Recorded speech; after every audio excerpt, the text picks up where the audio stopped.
Vamos dar início, então, ao nosso encontro de estudos para o Livro dos Espíritos dessa noite. Hoje é dia 5 de outubro de 2022, são 19 horas e 28 minutos, na cidade de Jaú. Nós estamos transmitindo esse encontro de estudos em nome da Associação Jauense de Estudos Espíritas. Nós estamos estudando do referido livro, o capítulo 3 do livro 2, Retorno da vida corpórea à vida espiritual. Deixa eu ver se o pessoal já entrou, mas a Paty está conosco, ela está dando boa noite para o professor Brandão, mas eu não estou vendo ele aqui. Ok, Paty, ele pode participar sim, se quiser fica à vontade, viu? Nós vamos estudar hoje, aliás, vamos dar continuidade no item 2, separação da alma e do corpo. A questão é de número 159. Na questão de número 159, Kardec pergunta o seguinte aos espíritos superiores: que sensação experimenta a alma no momento em que se reconhece no mundo dos espíritos? Resposta: depende. Se fizer o mal, com o desejo de fazê-lo, estarás, no primeiro momento, envergonhado de o haver feito. Para o justo, é muito diferente. Ele se sente aliviado de um grande peso, porque não receia nenhum olhar perquiridor, acusador, não é? Seria a tradução de perquiridor aqui. Aquele que está perquirindo, né? Acusando, com o olhar, cobrando aquilo que a pessoa fez. Na realidade, o que acontece, quando ele fala que depende, é porque depende daquilo que a pessoa leva na consciência, né? E eles colocam aqui na condicional: se a pessoa fez o mal com o desejo de fazê-lo, deliberadamente, ele vai estar, no primeiro momento, envergonhado de ter feito aquele mal. Não é? Por quê? Porque não existe nenhum juiz togado, não vai ter uma mesa julgadora daquilo que o espírito fez. Não, o maior julgador do espírito, o maior juiz do próprio espírito é a sua consciência. Por isso que o maior problema que o homem tem aqui na Terra chama-se a dor da culpa. Não é? Quem tem um problema de culpa carrega em si mesmo muita, mas muita dor, muito sofrimento. Não é? E ele segue o seguinte: para o justo, ou seja, para aquele que procurou viver bem, fazer todo o bem que estava ao seu alcance, é muito diferente. Ele se sente aliviado de um grande peso, porque não receia nenhum olhar perquiridor. Que peso, se ele não estava carregando peso nenhum? O peso do corpo físico. Né? Então, o corpo físico é realmente um grande peso para o espírito. Né? É aquele que faz com que ele seja subjugado nas suas condições de espírito. Né? Ele está ali contido pelo corpo físico, aprisionado pelo corpo físico, e não pode se desvencilhar dele até não ocorrer um fenômeno que nós chamamos de morte, mas aqui não passa de um fenômeno biológico apenas, um fenômeno físico que não tem nada a ver com o espírito. Ele perde o corpo físico, mas segue na vida, porque ele é um espírito imortal. O espírito tem início, mas não tem fim. O espírito é imortal. É disso que nós todos precisamos nos conscientizar. Porque se o homem levar isso em consideração, muda tudo, inclusive as instituições humanas. Porque o homem vai procurar agir com justiça para não prejudicar o próximo, porque ele sabe que prejudicando o próximo, ele estará prejudicando a si mesmo. Questão de número 160. O espírito encontra imediatamente aqueles que conheceu na Terra e que morreram antes dele? Essa pergunta, ela... bem-vinda, Maria da Conceição, bem-vinda, Cida, e bem-vinda, Mingo.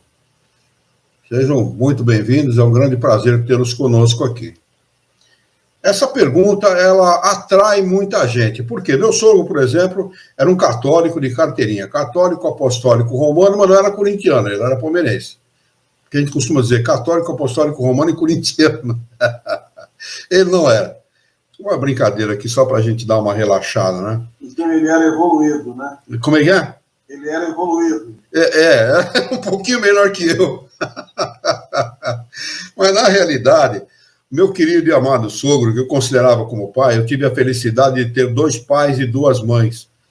Meu sogro eu considerava meu segundo pai, minha sogra, minha segunda mãe. Pessoas excelentes que me ensinaram muita coisa a respeito de bondade, a respeito de carinho, de respeito com as pessoas e etc. E meu sogro dizia assim, se eu soubesse que eu ia encontrar aqueles que eu amei e que já morreram, depois que eu morresse, eu me tornaria espírita. Olha que interessante o pensamento dele, né? Isso levaria, essa certeza, o levaria a se tornar espírita, não é? Então, é muito interessante isso, porque as pessoas dizem assim, peraí, o que vai acontecer depois da morte?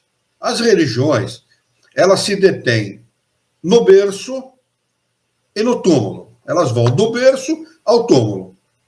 Elas não perguntam, não se dedicam a estudar o que vem antes do berço e o que vai acontecer depois do túmulo, não é? Muitas se limitam a dizer que depois do túmulo é a felicidade ou a infelicidade eterna. O homem já não acredita mais nisso, porque sabe que não cabe mais na mentalidade humana, na inteligência humana, esse tipo de afirmativa.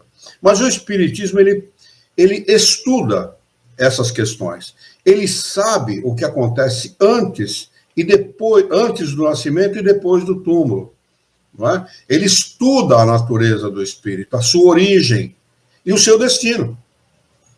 Esse é o propósito da ciência dos espíritos. O espiritismo é uma ciência que trata da natureza, origem e destino dos espíritos, bem como de suas relações com os homens. Assim define Kardec no livro que é o Espiritismo, no preâmbulo daquele livro. Essa é a definição de Kardec, não sou eu que estou falando, é Kardec. Não é? Então, como o Espiritismo ele estuda essa questão, ele pode fazer essa pergunta e recebeu a seguinte resposta dos espíritos superiores. Sim, segundo a afeição que tenham mantido reciprocamente. Então, o amor nunca é perdido.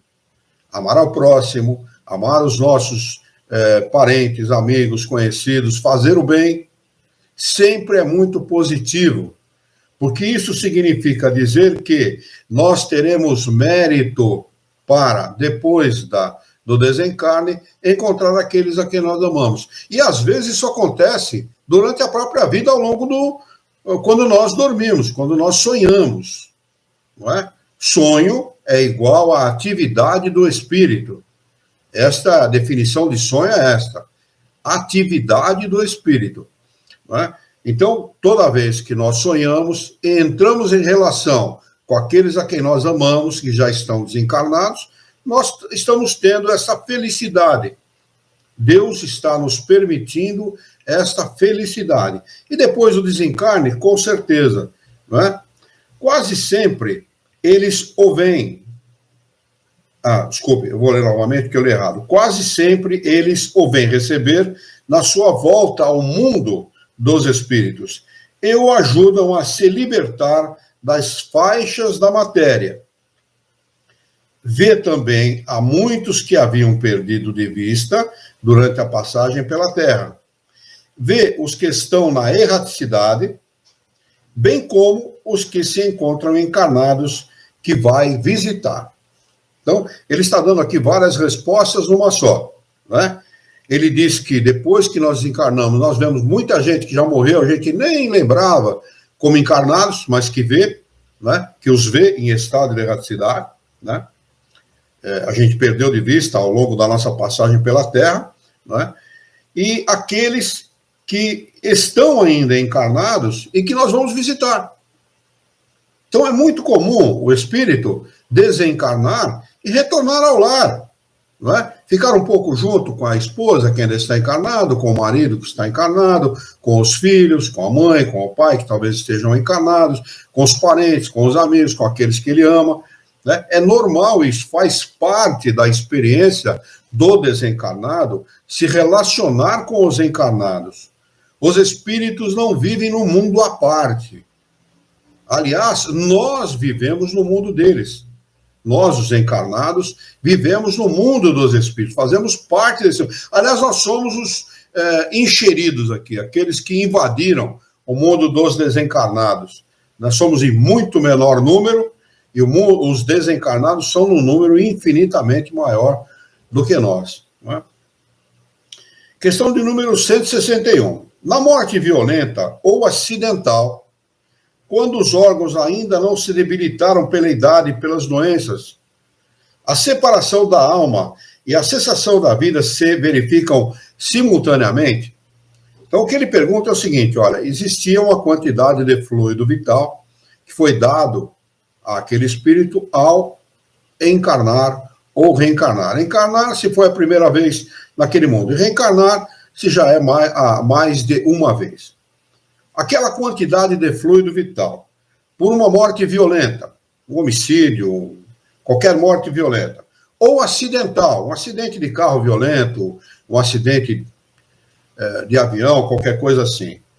Quando os órgãos ainda não se debilitaram pela idade, porque pela idade o espírito naturalmente vai perdendo fluido vital, vitalidade, este perispírito vai se desligando do corpo, parcialmente, um pouco por vez, e quando chega no momento do seu desencarne, ele vai estar totalmente desligado. Ele pergunta se, no caso de uma morte violenta, ou de uma morte por acidente, isso, a separação, a cessação da vida, o final, o término, o corte da vida, a cessação dela, e a separação da alma do corpo, se verificam no mesmo momento? Essa é a pergunta de Kardec. Eles respondem, geralmente é assim. Mas, em todos os casos, o instante que os separa é muito curto. Então, no caso de acidente, o instante da separação é bastante curto, o que não ocorre numa morte natural.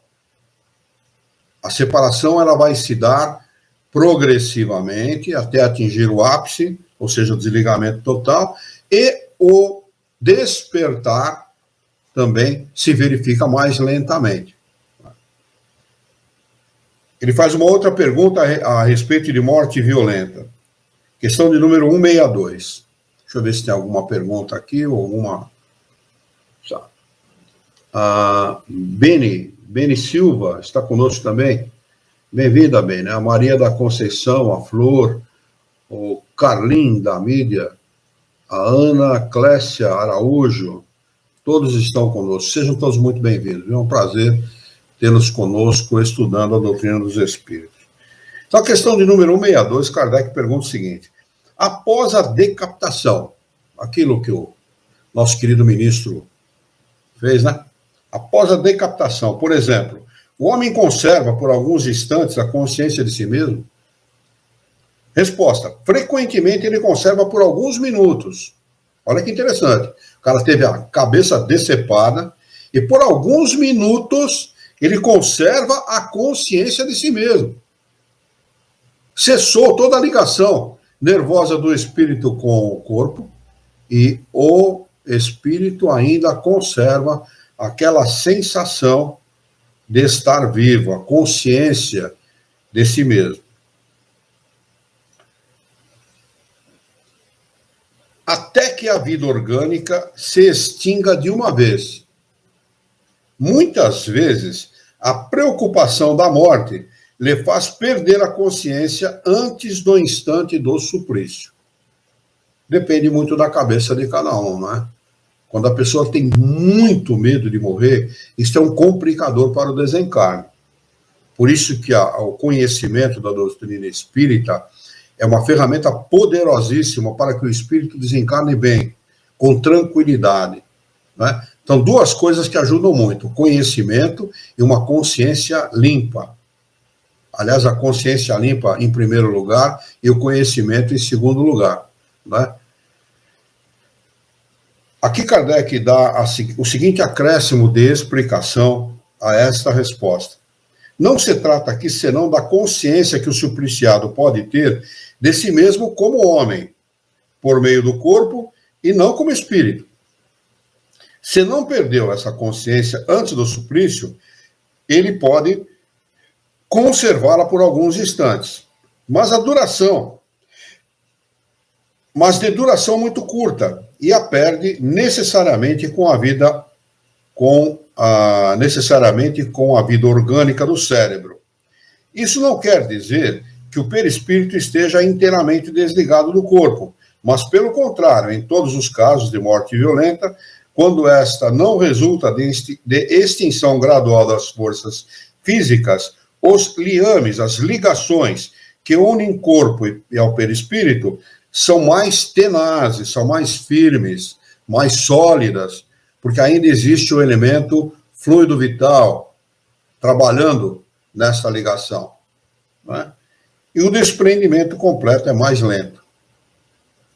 Isto também ocorre com aqueles que desencarnam por algum acidente vascular, por exemplo, né, um problema cardíaco, por exemplo, e ainda estão muito ligados à vida pelos vícios, fumo, álcool, droga e etc. Também a tenacidade da ligação desse espírito com o corpo é muito grande, o que provoca sensações desagradabilíssimas ao espírito, causando a ele sofrimento e dor. Alguma pergunta a respeito disso que nós acabamos de estudar? Pois não, Dani?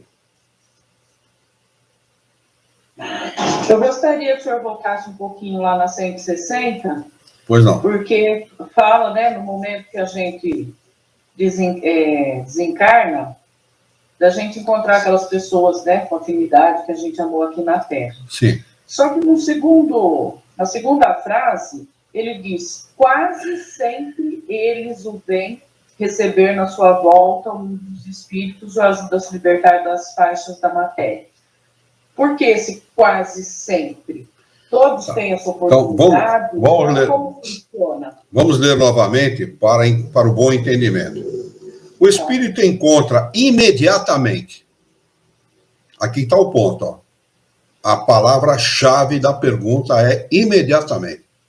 Se nós tivéssemos que sublinhar uma palavra nessa pergunta, eu sublinharia imediatamente, tá? Porque essa, para a compreensão da pergunta e da resposta, é a palavra-chave. Aqueles que conheceu na Terra e que morreram antes dele, desencarnaram antes, resposta sim, segundo a afeição que tenham mantido reciprocamente. O amor, né? A ligação afetiva, né? Porque às vezes não basta apenas os laços materiais, os laços de parentesco, para que exista essa afeição. Aliás, na maioria das vezes, nós temos muito mais amizade com um estranho, com um vizinho, com um amigo de trabalho, do que com os nossos parentes. Não é? Correto. Quase sempre, eles o vêm receber na sua volta ao mundo dos espíritos e o ajudam a se libertar das faixas da matéria. Quase sempre por quê? Porque o espírito não é um ser que fica no espaço, em vida, em estado de erraticidade, livre, sem corpo físico, deslumbrado com o mundo, sentado numa nuvem, com as perninhas balançando, em contemplação, como propõem algumas religiões. Não é assim. Sinônimo da vida do espírito, trabalho. O espírito trabalha em tempo integral. Nós encarnamos e reencarnamos em mundos como esse para aprender a trabalhar. Isso é a afirmação dos espíritos superiores, nós vamos ver mais à frente. E o espírito, quando desencarna, vai ter atividade em tempo integral. Integral, porque ele vai estar trabalhando intensamente no propósito de construir uma nova encarnação. vai elaborar uma nova encarnação. Então, às vezes, acontece que naquele instante o espírito está comprometido com outras preocupações, com outros compromissos. Mas, se tiver muita afinidade com a gente, não é porque ele deixa de estar no primeiro momento que não vai estar no momento seguinte. Isso acontece com a gente aqui na Terra. Não é? Quantas vezes tios, amigos, conhecidos têm um problema grave fisicamente, um acidente, que a gente não pode, por questões de força maior, estar presente naquele momento. Mas na primeira oportunidade, a gente vai prestar a nossa solidariedade, a nossa ajuda na medida das possibilidades. Isto acontece da mesma maneira com os espíritos. Né? O espírito não vira santo depois que desencarna, não vira um sábio depois que desencarna, não vira onipresente depois que desencarna.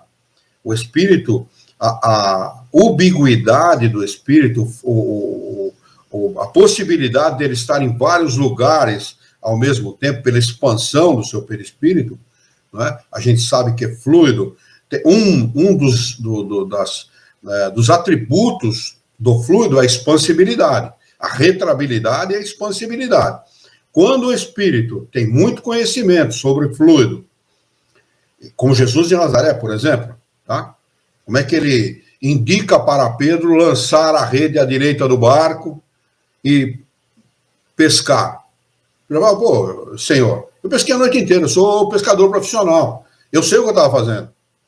Eu estou te falando, Pedro, você não confia em mim? Vai lá em tal lugar assim, assim, ó lá, tá vendo? E lança a tua rede. E nós sabemos o resultado do que aconteceu. Jesus adivinhou, fez milagre, criou peixe de onde não existia. Muito pelo contrário. Ele expandiu o seu perispírito, porque ele era um espírito superior, um espírito puro, que sabia manipular os fluidos. Expandiu o seu perispírito, localizou o cardume e mandou Pedro jogar a rede ali. A chamada pesca maravilhosa, de maravilhosa não tinha nada. Na realidade, Jesus não promoveu milagre nenhum, não fez nada de excepcional, a não ser utilizar-se de um atributo que todo espírito tem a partir do momento que ele tem o conhecimento necessário para fazer a mesma coisa. Por isso que Jesus depois, numa outra ocasião, disse, vós sois deuses. Se tiverdes a fé do tamanho de um grão de mostarda, farei o que eu faço e muito mais. Palavra de Jesus. Se não disse, devia ter dito, porque é verdadeiro. O homem tem a capacidade, ele só não sabe. Ele só não tem o conhecimento, apenas isso. Então, Dani, o fato do espírito não estar no primeiro momento não significa desamor, ao contrário. Né? Ele vai estar na primeira oportunidade que ele puder, ele vai estar conosco com certeza. Tá bom, obrigado. Não por isso, Dani, estamos à disposição. Deixa eu ver se tem alguém fazendo alguma pergunta aqui. Isto responde a esperando. Tá. A Paty publicou aqui responde a pergunta do Carlin, hoje no GLDE. Deve ser o grupo deles, né? Ele fez uma pergunta e o que eu acabei de falar acabou respondendo a pergunta do nosso irmão. Muito bem. Se vocês tiverem alguma pergunta, algum questionamento, coloque aí no chat e a gente vai procurar responder, tirar todas as dúvidas que estiveram ao meu alcance, é claro. Agora nós vamos passar para o item 3. Vai tratar de perturbação espírita. A questão é de número 163. Pergunta de Kardec aos espíritos superiores. Deixando o corpo, a alma tem imediata consciência de si mesma? Resposta. Consciência imediata não é o termo. Ela fica perturbada por algum tempo. Isso é natural para os espíritos da nossa ordem, a terceira ordem, espíritos imperfeitos. É natural isso. Não tem nada de errado. É natural. Nós somos ainda muito dependentes da matéria, somos muito dependentes das sensações físicas, estamos muito ligados a essas sensações. É natural. Não tem problema nenhum. É assim que a coisa acontece. Questão de número 164. Pergunta de Kardec. Todos os espíritos experimentam no mesmo grau, agora que está o ponto. no mesmo grau e pelo mesmo tempo, a perturbação que se segue à separação da alma e do corpo? Resposta dos espíritos, curta e grossa, não. Essa é a resposta. Não é assim. Por quê? Porque há espíritos que estão com o pé no mundo de regeneração e há outros espíritos que estão vindo dos mundos inferiores, dos mundos primitivos, para o mundo de expiação e provas. Então, há espíritos de todos os graus desta situação. Aqueles que estão mais próximos de um mundo primitivo vão ter mais problemas nesse momento. Aqueles que estão menos materializados vão ter menos problemas nesse momento. Falei menos do primeiro, não, é mais problemas, viu? Aqueles que estão mais próximos do mundo primitivo terão mais problemas. Mais materializados, mais problemas. Os que estão mais espiritualizados, vamos dizer assim, não é? Que tem uma moral mais elevada, que tem mais conhecimento, que praticou o bem, ele vai ter muito menos problema do que o primeiro. Ele continua respondendo o seguinte, pois isso depende da sua elevação. Aquele que já está depurado se reconhece quase imediatamente, porque se desprendeu da matéria durante a vida corpórea. Enquanto o homem carnal, materialista, materializado, apegado aos bens materiais, apegado ao poder, apegado às conquistas da vida, à problemática humana, cuja consciência não é pura, conserva por muito mais tempo a impressão da matéria. Não é? Então, a matéria tem uma influência muito grande em espíritos do nosso jaez, em espíritos da nossa qualidade moral, em espíritos imperfeitos como nós. Não é? Por isso que é necessário, se possível, ao longo da encarnação, o espírito trabalhar intensamente em desprender-se das coisas materiais. E nisso, o espiritismo ajuda muito. O espiritismo é um inimigo poderoso do materialismo. Poderoso. Ele ensina ao homem qual é a sua origem. Você não é um ser material, com experiências espirituais. Você é um espírito, um ser espiritual, com experiências materiais, e não ao contrário. Nós não somos um ser material com experiências espirituais, é o contrário. É nisso que nós temos que focar. Focar na imortalidade. Focar nos bens espirituais. Aquele que Jesus avisou, olha, esses daí, fiquem tranquilos. Ninguém rouba, o ladrão não rouba, a traça não rói, o ferrugem não corrói. Fiquem tranquilos, adquiram os bens espirituais, ao invés de centrar em foco unicamente nos bens materiais.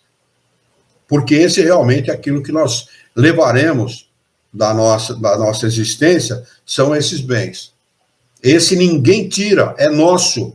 Tudo aquilo que nós adquirimos como conhecimento, tudo aquilo que nós adquirimos na prática do bem, na prática da justiça, aprendermos com Jesus a praticar a justiça. Para Jesus, a justiça é o respeito ao próximo. Isso é justiça para Jesus. Não é? Tudo aquilo que nós fizermos nesse sentido será propriedade nossa. Questão de número 165. O conhecimento do espiritismo exerce alguma influência sobre a duração maior ou menor da perturbação? Resposta dos espíritos superiores. Não é de Kardec, não. É dos espíritos superiores. Uma grande influência. Pois o espiritismo compreende, pois o espírito compreende imediatamente a sua situação. Mas a prática do bem e a pureza de consciência são os que exercem a maior influência. Então, se a gente conseguir associar a prática do bem e a pureza de consciência ao conhecimento, aliar isso ao conhecimento espírita, vai ser a receita perfeita. A receita perfeita para que nós possamos sermos, após o desencarne, nos tornarmos espíritos felizes, parcialmente felizes, porque somos ainda espíritos imperfeitos, mas seremos parcialmente felizes. Por quê? Gozaremos de uma coisa chamada tranquilidade de consciência. Os Espíritos falaram que se nós cultivássemos isso ao longo da nossa encarnação, nós já nos sentiríamos felizes. A tranquilidade de consciência é um patrimônio tão valoroso que tão pouca gente tem no nosso mundo, porque se soubesse onde comprasse, aonde venderia paz de consciência, pagaria uma fortuna por ela. Qualquer um aqui no nosso mundo que soubesse aonde seria vendido paz de consciência, pagaria o que fosse pedido por ela. E é tão simples a gente cultivá-la. Não é? É tão simples. Basta deixar de lado as coisas materiais. Basta deixar de lado o orgulho, a vaidade, a prepotência, a maledicência, o desejo do mal, a prática do mal e tudo aquilo que nos atrai os espíritos inferiores, os espíritos imperfeitos. E cultivar os que os afastam, as virtudes que afastam esses espíritos de nós. E nós nos sentiremos felizes, né? com a mais absoluta certeza. A Maria Flor está fazendo uma pergunta. O espírito pode demorar anos para saber que desencarnou? Sim, pode sim. Depende do grau de materialidade dele, Maria Flor. Depende do grau. Se ele for muito materializado, principalmente espíritos perversos, ligados à perversidade, ligados ao cometimento de crime, de violência, enfim, tudo aquilo que a gente conhece aqui na nossa Terra, ficarão sim. Sabe por que eles ficam? Por uma razão muito simples. Eles não são humildes. Eles não se dobram à vontade de Deus. Eles não se dobram ao ser superior, à inteligência suprema do universo, causa primeira de todas as coisas. Eles se acham superiores. Normalmente é o que acontece com a boa parte da humanidade. Então ele vai ficar em estado de erraticidade, sem o corpo físico, tá bem? E o Criador vai aguardar que ele compreenda a sua situação. Não é uma punição, não. É didático. Tem a proposta dessa situação, é uma proposta didática, de ensinar o espírito. Ele vai manter-se em estado de erraticidade e pode demorar 50 anos, 100 anos, 1000 anos, não importa, até o momento que ele entender. Pô, peraí, o que está acontecendo comigo? Eu sofro e a coisa não muda. Não é? Pô, a minha avó, lá quando eu vivi, lá me ensinou que a gente tinha uma prece que um tal de Jesus ensinou. Será que se eu fizer essa prece e pedir a ajuda dele, eu vou conseguir alguma coisa? Aí ele se dobra. Aí ele vai começar a entender a verdade, a realidade das coisas. Vai se humilhar perante o Criador. Não é porque o Criador está pisando na cabeça. Não, não é isso. É para ensinar o espírito. Humildade é tudo. Humildade é um dos maiores atributos que o espírito pode adquirir durante a sua encarnação. Veja que todos os grandes espíritos eram humildes. E o inverso também é verdadeiro. Aqueles que se consideravam o máximo são sempre orgulhosos, vaidosos, prepotentes, e etc. Não é? Jesus não se cercou de gente assim. Jesus se cercou dos humildes. Por quê? É muito mais fácil você falar disso, é muito mais objetivo no sentido de absorver este conhecimento, falar aos humildes que aos prepotentes, que aos orgulhosos, que aos vaidosos. O que fez Pilatos no julgamento de Jesus? Lavou as mãos. Eu não vejo dolo nesse homem. Eu não vejo nenhum problema nele. Mas eu lavo as minhas mãos. Faça o que você quiser, o que vocês quiserem. E Pilatos era uma autoridade muito grande naquela época, uma autoridade romana que mandava. Ele poderia ter feito justiça se quisesse. Não é? Mas por que ele tomou aquela decisão? É muito mais simples eu me omitir. e deixar a coisa acontecer. Então, fica assim. Apesar que para o espírito 1000 anos não muda muita coisa que para nós 100 anos, por exemplo. Tá bem? O tempo e o espaço para o espírito é muito diferente que o tempo e o espaço para nós. Os espíritos dizem que 100 anos do nosso mundo é um relâmpago para os espíritos.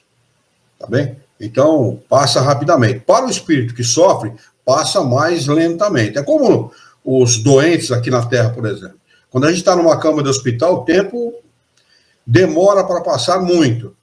Né? Quando a gente está bem fisicamente, com saúde, trabalhando, o tempo passa célere. Né? É por isso que os espíritos falam em inferno. Porque eles sofrem tanto, e demora tanto esse sofrimento, que eles julgam estar no sofrimento eterno.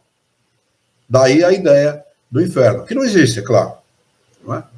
A Lana Vanderlene pergunta, humildade é uma e simplicidade outra? Não. Humildade não tem a ver com simplicidade. Tem muita gente que é simples, mas não é humilde. E tem muita gente que não é simples, é sofisticado na sua inteligência e é humilde. Humildade é reconhecer o que está acima de nós. Porque não há homem que saiba tudo que não tenha o que aprender, e não há ser simples que não tenha o que ensinar. Isto é o que a gente deve reconhecer. Os grandes filósofos diziam assim, eu só sei que nada sei. E os prepotentes, eu sei de tudo. Eu não preciso de ninguém me ensinar nada. Essa é a grande diferença. Tá bem? Então, humildade é uma coisa, simplicidade é outra. Às vezes a pessoa se faz de simples para auferir lucro, auferir coisas para ela. Ah, ele é simplesinho, vamos ajudar. Tá bem? Mas é só uma fachada, muitas vezes. Não estou dizendo que é sempre assim. Tá bem? Mas às vezes isso acontece. E a pessoa humilde, ela pode ser... Eu conheci uma pessoa assim, muito rica e humilde. Muito rica, tinha muito dinheiro, mais dinheiro do que eu de fio de cabelo na cabeça, eu não sou careca. Vocês estão vendo brilhar meu cabelo, porque tem uma luz aqui e eu corto o cabelo bem baixinho, mas eu tenho muito cabelo, tá bem? Na cabeça e no rosto. Tá? Ele tinha tanto dinheiro quanto eu tenho cabelo. E era uma pessoa humilde, tranquila, sossegada, em paz com a sua consciência, e sofria uma obsessão profunda, derivada de assuntos de outra encarnação. Este homem já desencarnou, era um grande amigo meu, frequentei o Centro Espírita junto com ele por uns 10 anos, mais ou menos. Ele tornou-se presidente do Centro Espírita, ele tinha família contra ele, a família não admitia que ele fosse espírita, os filhos e a mulher não gostavam do espiritismo, tá bem? E ele persistiu, livrou-se da obsessão, e era uma pessoa extremamente simples, carinhosa, alegre, fazia conosco um trabalho chamado de campanha de rua. Nós íamos distribuir, num domingo distribuía um saquinho, e no outro ia recolher com mantimento e com remédio, com o que a pessoa pudesse doar, para manter. Nós mantínhamos 27 crianças dessa maneira. Isto faz mais ou menos uns 40 anos atrás, eu estou em Jaú há 40 e poucos anos, eu era jovem na época, e nós criamos esse trabalho lá no centro, e ele participava desse trabalho. Uma pessoa que tinha tanto dinheiro, não precisava fazer isso em absoluto, mas era humilde o suficiente para entender que ele precisava aprender humildade, fazer-se humilde, para poder ter o reconhecimento do Criador. O Evaldo Alves de Oliveira entrou. Boa noite, Evaldo, seja bem-vindo. Olha, a Maria Flor, se isso não respondeu, aliás, a Lara, se não respondeu a sua pergunta, por favor, faça uma outra, que eu estou aqui à sua disposição. Kardec faz o seguinte acréscimo de explicação a respeito dessa pergunta 165. É uma explicação longa, mas muito interessante e bastante esclarecedora. Ele diz assim: no momento da morte, tudo, a princípio, é confuso. A alma necessita de algum tempo para se reconhecer. Sente-se como atordoada, no mesmo estado de um homem que saísse de um sono profundo e procurasse compreender a sua situação. Olha, a primeira vez que eu li isto, eu lembrei de uma viagem que eu fiz com um caminhoneiro amigo meu, Ramon Marcos era o nome dele. Nós fomos entregar carro no Paraná. Eu dormi 2 noites dentro do carro. Dormi não. Eu não dormi 2 noites dentro do carro, porque eu não consegui dormir. E na terceira noite ele me colocou para dormir na boleia. Boleia é a cabine do caminhão, né? Onde tem uma cama. Ele falou, dorme aí, tá calor, eu vou dormir na rede lá fora. Eu falei, mas, pelo amor de Deus, você vai me dar um presente, porque eu fazia 2 noites que eu não dormia, 48 horas acordado. Ele me colocou para dormir na boleia, mais ou menos uma meia-noite e pouco. Quando foi umas 3h30 da manhã, ele me chamou para a gente tocar a viagem, voltar para Jaú. Quando ele me chamou, estou falando isso com a maior sinceridade do mundo, eu não sabia onde eu estava.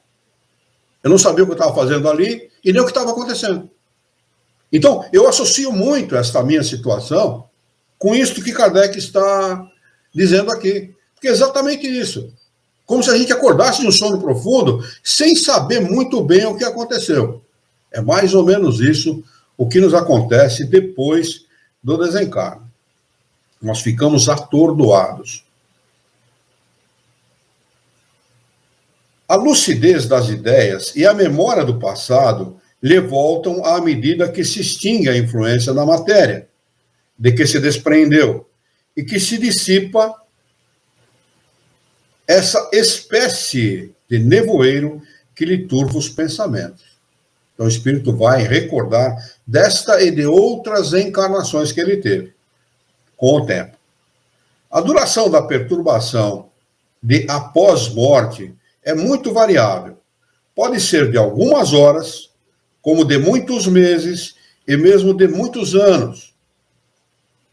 Aquele em que é menos longa são os que se identificaram durante a vida com o seu estado futuro, ou seja, com a vida espiritual, porque então compreendem imediatamente a sua posição. Essa perturbação apresenta circunstâncias particulares, segundo o caráter dos indivíduos, e, sobretudo, de acordo com o gênero de morte. Nas mortes violentas, por suicídio, suplício, acidente, apoplexia,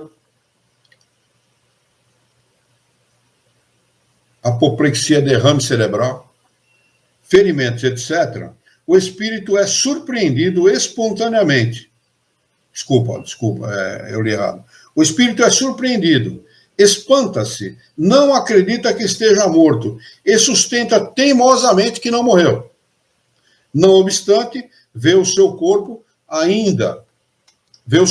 sabe que é dele, mas não compreende que esteja separado.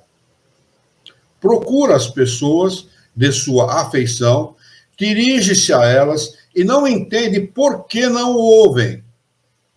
Esta ilusão mantém-se até o completo desprendimento do espírito, e somente então ele reconhece o seu estado e compreende que não faz mais parte do mundo dos vivos. Vivos devia estar entre aspas aqui, está mais vivo o desencarnado que o encarnado, né? Esse fenômeno é facilmente explicável.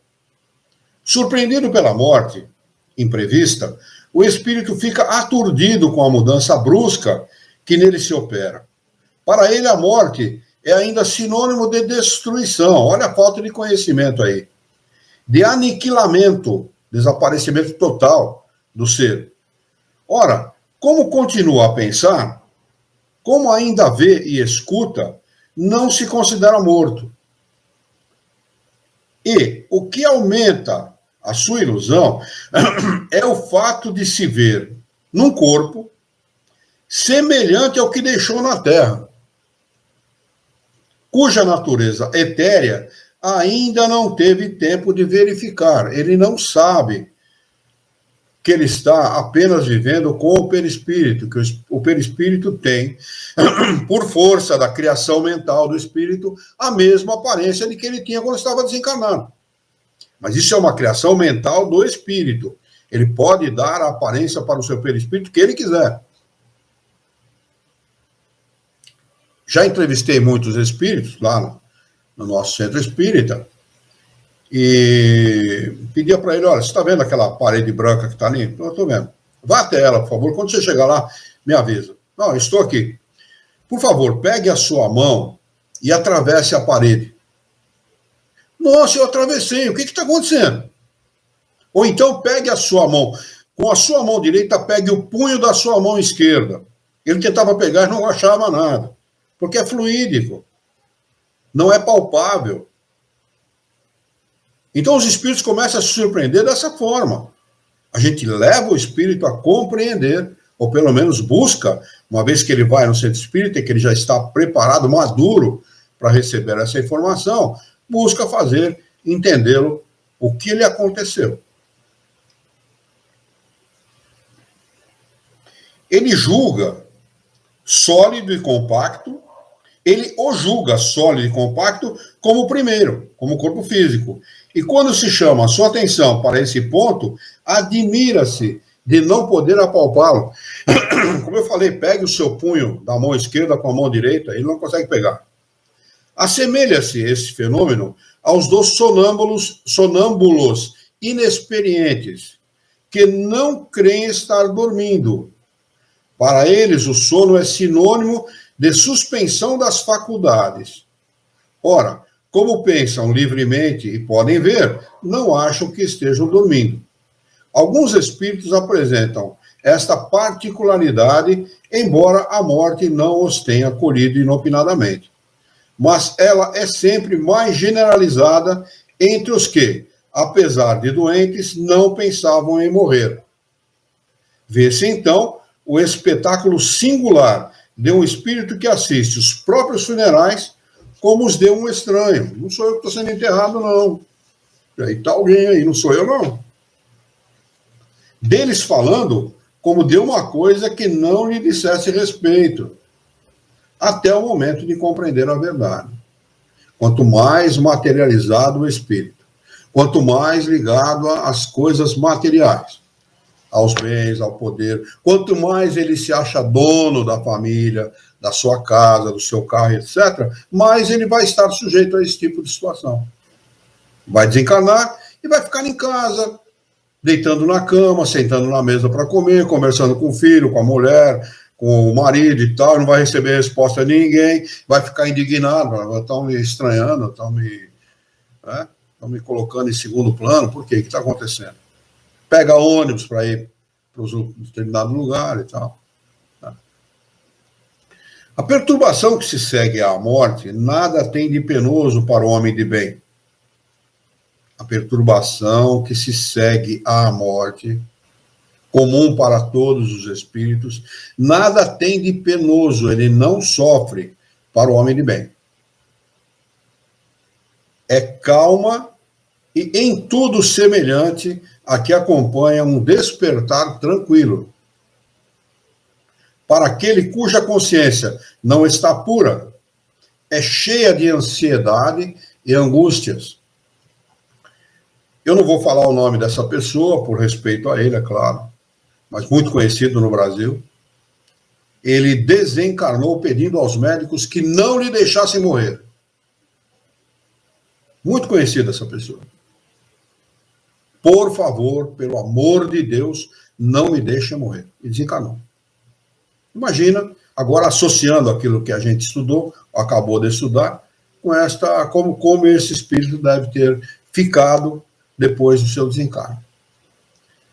Nos casos de morte coletiva, observou-se que todos os que pereceram ao mesmo tempo nem sempre se revêem imediatamente. Na perturbação que se segue à morte, cada um vai para o seu lado, ou só se preocupa com aqueles que lhe interessam. Então, morte coletiva, o espírito age individualmente, como se ele estivesse morrendo sozinho. Ele vai procurar os seus interesses, vai atrás daquilo que lhe é próprio, vai atrás das suas preocupações. Então, a morte coletiva só serve para uma coisa chamada transmigração das almas. Essa é a função da morte coletiva. Procurem, depois, no Livro dos Espíritos, transmigração das almas, que é é um assunto interessantíssimo. Alguma pergunta a respeito disso que nós acabamos de estudar? Está claro, para mim está claro. Dani, tudo bem? Legal. Então vamos passar para o capítulo 4, apesar que falta agora 9 minutos para o encerramento, dá para a gente estudar algumas questões ainda, aproveitar o nosso tempo. Pluralidade das existências, é o capítulo 4 do livro 2º, e o item 1 é da reencarnação. Agora é o oposto daquilo que nós acabamos de estudar, né? Questão de número 166. A alma que não atingiu a perfeição durante a vida corpórea, como acaba de depurar-se? Pergunta que ele está fazendo, trocando aqui, traduzindo a pergunta de Kardec, é: o espírito encarnado no mundo de prova, de expiação e provas como o nosso, que acabou de desencarnar e não atingiu o grau necessário para sair desse mundo para um mundo melhor, como é que ele atinge essa situação? Como é que ele consegue chegar nessa situação para merecer morar num mundo melhor? Resposta dos espíritos superiores: submetendo-se à prova de uma nova existência. Submetendo-se, ela não é imposta. Ele se submete. Ele pede: por favor, Senhor, me dê uma nova oportunidade. Eu preciso ser feliz. Portanto, a nossa infelicidade nesse mundo, nós não devemos a ninguém senão a nós mesmos. Nós as pedimos. As dificuldades, os empecilhos, as privações, tudo aquilo que nós vivenciamos nesse mundo. É um pedido do Espírito para poder depurar-se, para poder alcançar uma situação melhor, com vistas a viver num mundo melhor do que esse. Questão de número 166A. Como ela, a alma, realiza essa nova existência? Pela sua transformação como espírito? Resposta: ao se depurar, a alma sofre, sem dúvida, uma transformação. Mas, para isso, necessita da prova de uma vida corpórea. Então, nós estamos aqui para provar. Para provar o quê? Para quem? Para Deus nós precisamos provar? Absolutamente. Ele é nosso Criador, ele sabe exatamente quem nós somos. E sabe que nós estamos condenados a uma situação. Todos seremos rigorosamente felizes, de uma felicidade imperturbável, quando nós atingirmos um grau de elevação suficiente para isso. Então, o que nós temos que provar? Para nós mesmos. Provar que nós melhoramos, que somos seres melhores, mais dignos de Deus e da felicidade que Ele nos propõe. Questão de número 166B. A alma tem muitas existências corpóreas? Resposta curta dos espíritos: sim. Todos nós temos muitas existências. Ele diz assim, ele responde todos nós. Inclusive ele está respondendo. Os que dizem ao contrário querem manter-vos na ignorância em que eles mesmos se encontram. Esse é o seu desejo. Os que dizem que não existe reencarnação, eles são ignorantes e querem manter as pessoas na ignorância. Existem 77 religiões reencarnacionistas no mundo, no nosso mundo. 77, inclusive o judaísmo. No judaísmo você encontra na Torá o seguinte: com ou sem corpo físico, estaremos sempre na vida. Está lá na Torá, eles não discutem isso. Para eles é ponto pacífico. Quem discute isso é só espiritismo. Tá bem? Mas existem 77 religiões reencarnacionistas no mundo. Tá bem? Agora vamos ler a C para encerrar. Questão 166C. Parece resultar desse princípio que após ter deixado o corpo, a alma toma outro? Dito de outra maneira, que ela se reencarna em um novo corpo? É assim que se deve entender? Resposta dos espíritos é evidente. Evidentemente. Vamos marcar aqui a 167 para nós retomarmos na próxima quarta-feira. Questão de número 167.